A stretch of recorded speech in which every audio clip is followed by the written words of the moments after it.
Hey everybody, it's great to be here at the 99 Cent Store. What an honor to be here. What a great audience we have here tonight.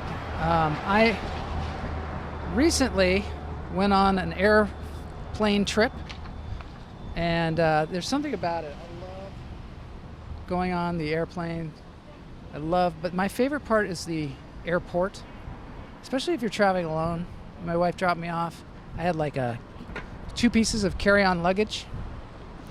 And I see some more people are getting here. I had 2 pieces of carry-on luggage, and you can only bring one, and that's just me being deviant.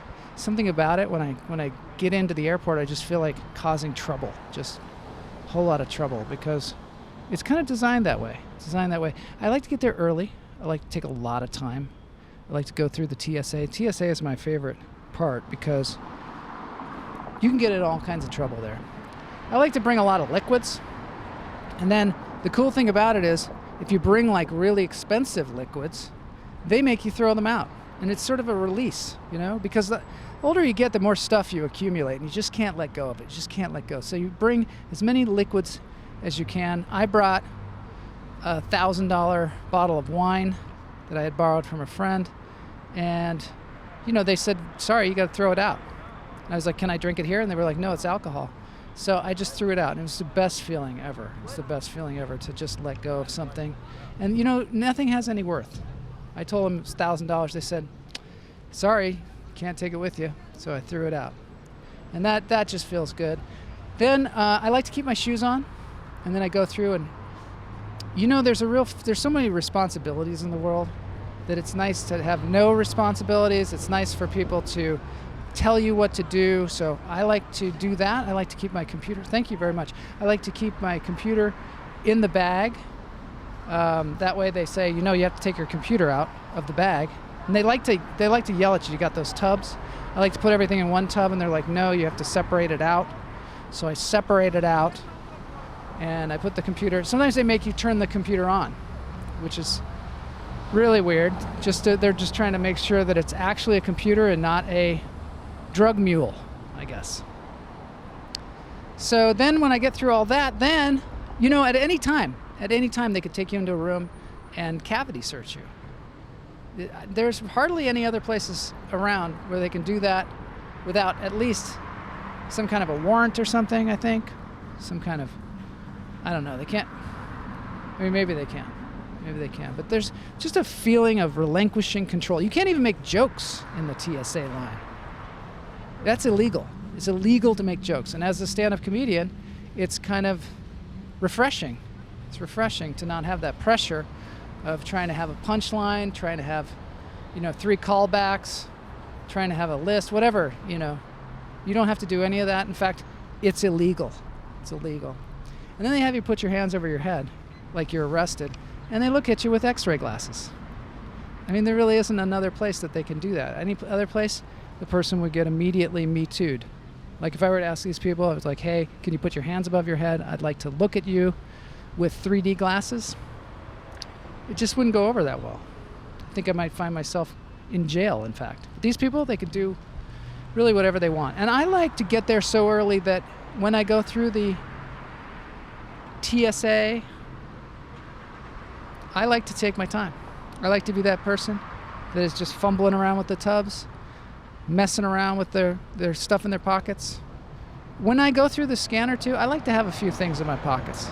Just so when you come through, there's like a beep, and then they pull you aside, and then they have to search you with the back of their hands, and they have weird little strips that they check for cocaine or something. I don't know. Maybe it's just me, but I like that. I don't know. So that's just a plus for me.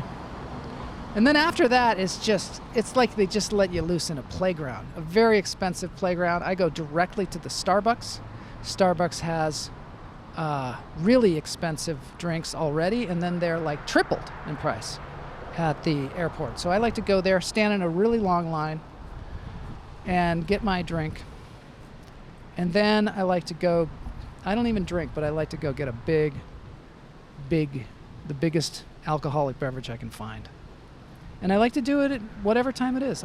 Preferably 6 o'clock in the morning, get to the airport. A lot of times there's a bar open. They won't ask questions. They just assume that you're from Germany or something where it's, it's drinking time there. And so I'll get like a yard of beer and I'll just down that whole thing.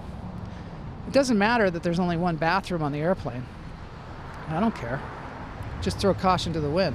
Because I know that once I get to that gate, it's going to be all downhill from there. There's the, you get to the gate and there's no chairs to be found.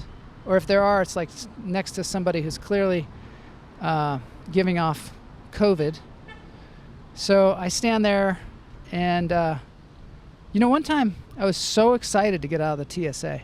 So excited after that, invigorating experience that I just went directly to the Starbucks, got totally tanked at some bar, and then forgot my luggage. Totally forgot it. I didn't even realize I didn't have it until I got on the plane, and I went to lift up my luggage, and there wasn't any luggage to lift up. So that was pretty startling. And but anyway, you get to the gate, and they always put somebody behind the desk that doesn't speak English, or that's farthest away from speaking English as possible. And they pick up the PA system as if they've never seen one before. And then they start talking, and they usually start talking right after another louder announcement has already begun. Usually that loud announcement is someone like the mayor. Hello, I'm Karen Bass. Welcome to Los Angeles, one of the cleanest cities in America. She's just lying through her teeth. I don't even know why she's announcing this. Who knows? Who gave her this time? I don't know. Maybe she gets residuals. But then the French lady is there behind the desk trying to explain, what group we are. Apparently there are groups now. And the first group gets to go on first, second group. Classism has become rampant in the airlines. And I don't know why, but I'm always in the lowest group. I don't know how you get into the higher groups. I think it's something that, I think I'm on a list or something. So I don't think I'll ever be on the higher group. So I'm always just trying to, I guess it's maybe how well you're doing in life is reflected in what group you're in. And for some reason, I'm always in group 5. I don't know. Maybe, I always buy my tickets early. I always check in right when they send me an email, like 24 hours before. I always get to the airport super early. I'm an upstanding citizen. I have very few moving violations, and yet still, I'm in group 5. And what does that make you want to do? That just makes you want to try and, this is America. So you're always ladder climbing, always trying to get to a higher group. So I just try to sneak in with the other groups. Usually around 2 or 3. I mean, they got these lanes. They have group 1, group 2, group 3 through 4. They don't even have a group 5 lane for you to get in. So I crowd around with everybody else and I just go for it. At some point when they call like group 2 or 3, I just go for it. And I hand them the boarding pass upside down. I'm already hiding my carry-on luggage because I don't want them to tell me it's too big, and I don't want them to tell me that they're going to check it because I'll probably never see it again. And so I just sneak in there. I usually can get in, but sometimes I get caught. And it's humiliating because then they say, you know what, you're going to have to stand aside. And then you have to stand aside while other people go on the plane. Doesn't matter what seat you have. And then when you get on the plane, the first class passengers are right there. I don't know why. They got on there first. Doesn't make sense. They should get on last since they're in the front of the plane and since we enter in the front of the plane. Seems like they should go in the back because the back is actually safer. If the plane does a nosedive, who's going to cushion all of us? The first class passengers. And they're so greedy. So greedy. They got to have their drinks. They got to have their snacks. So the airline attendants are in the way while everybody's trying to get back to the cheap seats. And the seats, they seem to be getting smaller and smaller and smaller. I don't know whether I'm getting larger and larger and larger, or whether it's the passengers that are sitting next to me that are getting larger, but I get to my seat finally. I finally get to my seat after my walk of shame through first class. Nobody likes it, by the way. First class people don't like it either because they seem so greedy. And we can just see their greed. We can just see them in all their gluttony as we go to our seats. I like to bump them in the face with my bag as we go by. I like to bring a really big bag that just go right along the side, bump, bump, bump, bump, bump, just knocking the heads of the first class passengers as they go by. Hopefully they'll spill their champagne and their steak tartare, get steak tartare all over their shirts. I mean, I'm kind of pissed at this point. And then I get to my seat I'm sitting in the middle seat. I don't know how I always get the middle seat. I always get the group 5. I think it's all tied together in some dastardly plan that they have. I don't know. Somebody's got to explain it. Somebody's got to explain this to me. Maybe somebody in the chat room can explain it. I don't know. Maybe somebody out there could explain to me how these groups work. I don't know. So then I get there and there's 2 huge dudes sitting on either side of my one seat. And I squeeze in there. And luckily I've charged up my phone because I got to make sure that all my devices are 100% charged up. I'm really adamant about that. And then I just grit it out the rest of the time. And thank God. But the only thing that sucks is that the flight attendants think it's the fourth wall. They think it's a place where they can practice their comedy. And if it's Howard or Ronan, well, that's one thing. But a lot of them, I don't know. I just feel like they're just trying it out. Like there was a lady who was doing the announcement, and she started doing crowd work. And all the other passengers are looking around because it's like, we can't even see her. She can't seem to see us. I think she's in like a closet up there by the pilot. And she's like, how about this Amazon, huh? Anybody out there do Amazon? How about that Amazon? And we're just looking at each other like, yeah, like, trying to participate, but there's just no way to participate whatsoever. So anyway, that's the thing. Flying can be great and it can be horrible at the same time. One last thing I wanted to talk about is the other day we took my car to the mechanic, my wife and I, and we had to take 2 cars. It doesn't happen very often, but sometimes, you're 2 people in 2 cars.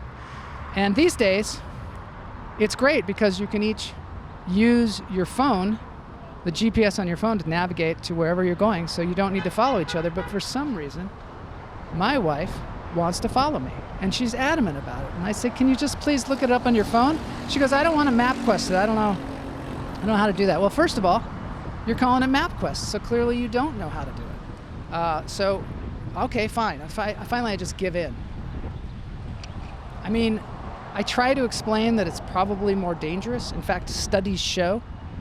A study from the University of Arizona or someplace like that. They did a study, and it's because if you're leading, you're always looking in the rearview mirror, trying to make sure the person's behind you, and you don't want to like go through like a traffic light or something like that, and just as it's turning red, and then they get stuck, and of course invariably that happens, and then you just look like an asshole.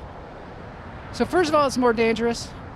Second of all, you could just use the MapQuest, and third of all, there's abandonment issues. So then you just feel like an asshole. So I've abandoned her now. She's stuck back at the light. I see her disappearing, getting smaller and smaller in my rearview mirror. And I finally am like, I got to pull over. There's no place to pull over because it's Los Angeles. So I pull over into the right lane and I put the hazards on. And now I'm just kind of in the road, just blocking everybody like I do at the TSA line. But it's not as fun. And finally she comes. And in Ohio, back in the early 1900s, there were 2 cars, and they got in an accident. There were only 2 cars in the whole state of Ohio, and they got in an accident. And it makes you wonder, were they following each other? I kind of think they were. All right, I'm Joel Marshall. Thank you, 99 Cent Store, for bringing me up here. It's just a real honor to be here. And have a great week.